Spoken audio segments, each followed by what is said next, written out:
The 2016 election has proven to be one of the most unexpected and divided elections in recent history. But outside of the United States, there seems to be less of a divide over the two candidates and more of a surprise at the overall state of affairs in the United States. So we reached out around the world to find out, what exactly do non-Americans think of the 2016 election? Well, both Hilary Clinton and Donald Trump are generally seen as controversial, but for a wide majority of the world, Trump is the center of their focus. I think everyone has heard about this whole quote of, banning Muslims. I just thought that was just utterly, disgusting. Some people were slightly concerned about their safety. They're like, if Donald Trump wins, it's not going to end up well for Iran. If I were an American citizen, I would definitely vote for abstentions. Neither Secretary Clinton's nor Mr. Trump's are trustworthy.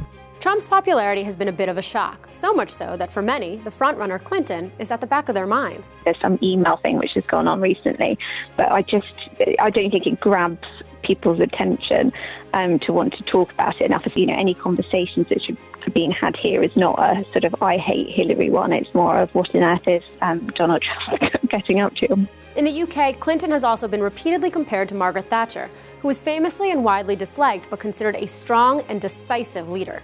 Similar comparisons have been made in Germany as well, which currently has a center-right-leaning female leader. An election week poll found that 86% of Germans would sooner vote for Clinton compared to just 4% for Trump. I would vote for the Democrats and therefore Hilary Clinton, even though I don't necessarily agree with her politics. In Germany, we used to vote for parties rather than people, so I guess the course of the entire party is more important to us than individuals. Notably, the potential election of a female president has not been seen as groundbreaking outside of the U.S., where female leaders have become more common. Nonetheless, in more socially progressive countries like France, Clinton's appeal stands out, especially in light of Trump. I think her program speaks to me because several of its core principles are close to what we get in France and what we are very attached to. Those living in Mexico are no less willing to hide their disdain than Trump has been willing to make inflammatory comments about their country. One Mexican academic compared the fear of Latinos in the U.S. to the fear of communism in the 1950s, predicting a brown panic brought on by Trump's rhetoric. As for Clinton, many in Mexico clearly prefer her to the alternative, with one law student telling the LA Times she's an intelligent woman and knows Mexico, and it appears that she supports immigration.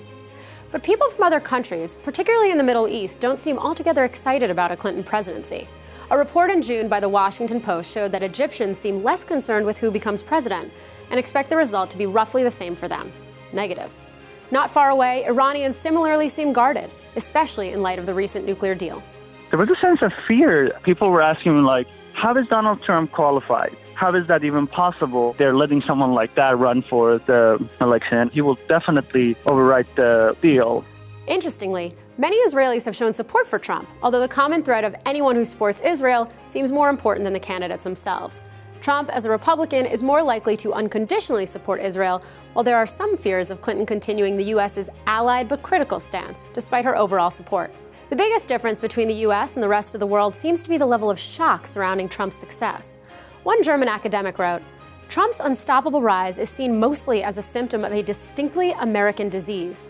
In no other democracy in the world, it is said, could voters be so openly motivated by greed, show so little concern for less privileged fellow citizens, and be so politically ignorant. Nonetheless, while Clinton is the preferred choice, she is not without criticism by the rest of the world." If you're a fan of innovative storytelling, you should check out Seeker VR. Our newest YouTube channel has all our 360 videos in one place.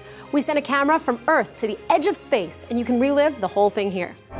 Right now, the air pressure is about 90% lower than it is back on the ground, close to the atmospheric pressure in space. Under these conditions, your body would not be able to survive without a spacesuit. Please make sure you subscribe to Seeker VR. We promise you'll love what's coming.